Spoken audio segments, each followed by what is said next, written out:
Hey guys, this is Solution Podfic, and today we're going to be reading I Didn't Ask to Die by I Needed Supervision. This is Chapter 7. Peter's forehead leaned against the door. Only after the engine of Mr. Stark's car howled and the tires started to roll did the teen dare push his fingers between the blinds and pull them aside to peek out of the window. They're finally gone. With a deep sigh, Peter raised a hand, ready to run it through his hair, only to stop when he realizes that it's still covered in paint. If Aunt May knew what he did, he would get sentenced to a week's worth of house chores, including a deep clean of the bathroom. Not my most glorious moment. After several minutes, with the help of a half bottle of dish liquid, an old sponge, and a lot of hot water, Peter's hands were reddened but free of paint and smelt accordingly to the dishwashing label of gentle citrus streams, whatever that meant. While drying his hands, the teen couldn't help thinking about his act of revenge. It was petty. Peter feels ashamed to use his abilities for something so childish and silly. He is Spiderman. He should be the one keeping people from vandalizing, and what did he do? Smearing one of the most important buildings in New York City? Just because he let Mr. Stark provoke him? If I simply hadn't said anything, why can't I just keep my big mouth shut? The guilty conscience grew while he worked on a persistent salt stain on one of the tables with his rag. Mr. Stark mentioned his actions costing Stark Industries millions. At the same time, Peter felt like the man didn't care about the money, but rather his image.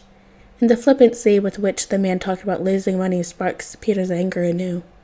It's already dark outside by the time the teen closes the shop, with his hoodie deep in his face and his head ducked. He quickly walked down the street. He may won't be back until tomorrow morning, and if he hurried, he might manage to patrol for 2 hours before going to bed. On his way through the city, he walked past a construction site. He halts and his eyes wander along the scaffold that takes up the whole facade. A truck hit the front at full speed a few weeks ago.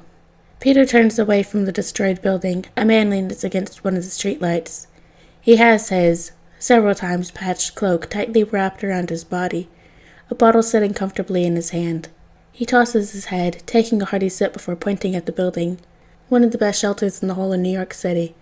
Never mind how busy, you got treated like you meant something. They even let your fur friend in there if you had one. Now we can only hope they rebuild it. To our luck, they put another cafe here. I heard about the incident. Manages Peter to get out, voice hoarse. You okay, boy? The homeless man squints his eyes at him, and something in Peter's stomach cools, as the guilty conscience hits him full force at the thought of a man without a roof over his head worrying about a random teenager. A man who didn't have a roof over his head because Spiderman hadn't been there. Yes, not really, stammers Peter before taking a deep breath, attempting to collect himself. The man eyes him with worry, partly curiosity, and takes another sip while waiting for the team to finish his sentence. It's just that I knew someone who came here often. Peter feels ashamed when he catches the man's eyes widening with realization. The man shortened the distance between them, stepping closer, and despite the strong smell of alcohol prickling in his nose, he knew he wasn't in any danger. A hand lands on his shoulder. I'm sorry about that, boy.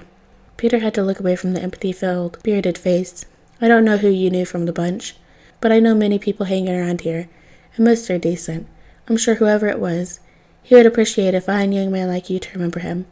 Many people in this city don't recognize us as human, but you're all right, boy.